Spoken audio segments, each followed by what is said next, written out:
जो दूसरी पत्नी है, जो असुरों की माता है, जिनका नाम है दिति। अदिति से देवता लोग हुए और दिति से दानव लोग हुए। तो दिति से दानव लोग और एक इनकी कन्या थी जिसका नाम था रचना।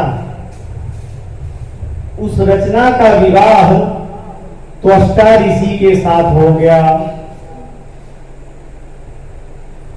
और त्वष्टा ऋषि से एक बड़ा ही विद्वान पुत्र प्रकट हुआ जिनका नाम था विश्वरूप।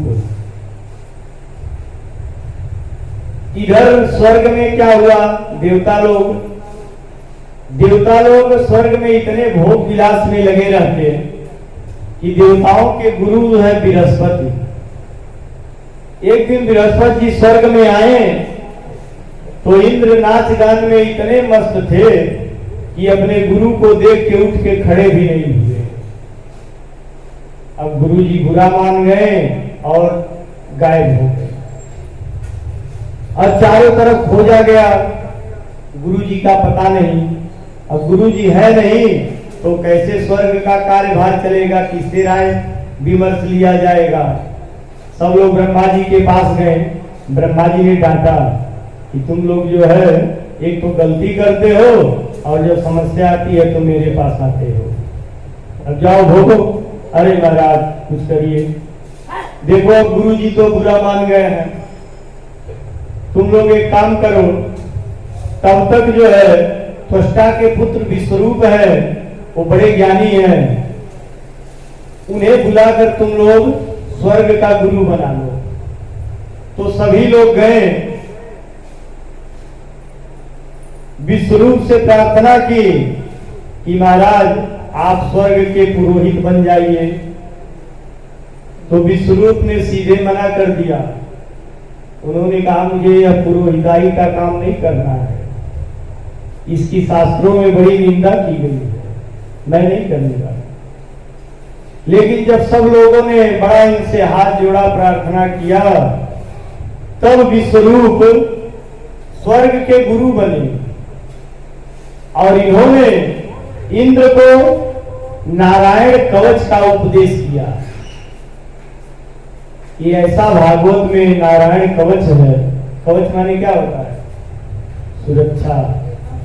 जैसे अभी आप लोग हेलमेट लगा लेते हो या सैनिक लोग जाते हैं युद्ध में तो कवच धारण करते हैं, तो उसी तरह से हमारे यहाँ शास्त्रों में देवी कवच है, गायत्री कवच है, उसी तरह से भागवत में नारायण कवच है। इसका पाठ करने वाला जो है उसके ऊपर कभी संकट नहीं आ सकता है। तो नारायण कवच का उपदेश किया और यह स्वर्ग में यज्ञ हवन करते थे। लेकिन चूंकि इनकी जो माता है ये राक्षस कुल की है, जो रचना है इनकी माता वो राक्षसों के कुल की है और ये पुरोहित बने हैं देवताओं के। तो ये क्या करते थे, जब आहुति देते थे तो उसमें से देवताओं के बाद असुरों के लिए भी दो चार आहुति डाल दिया करते थे कि भाई थोड़ा हमारे ननियवे के हैं, इन लोगों को भी थोड़ा सा लाभ मिल जाए।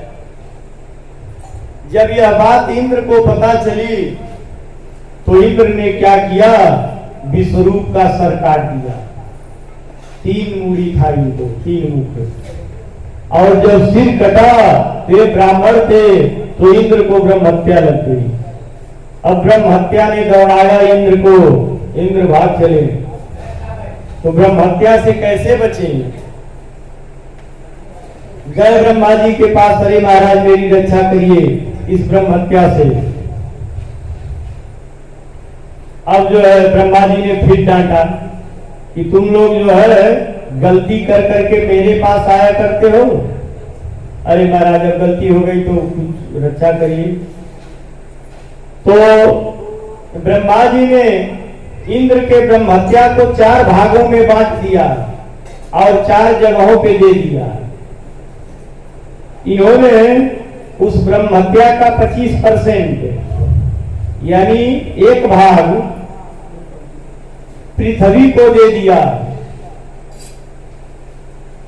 पृथ्वी ने कहा कि भाई मैं ब्रह्म हत्या ले रही हूं, तो इसके बदले मुझे फायदा क्या होगा? तो ब्रह्मा जी ने कहा देखो तुम्हारे पृथ्वी में जो भी गड्ढा गुड्ढा रहेगा वो समय अनुसार अपने आप भर जाएगा, पट जाएगा।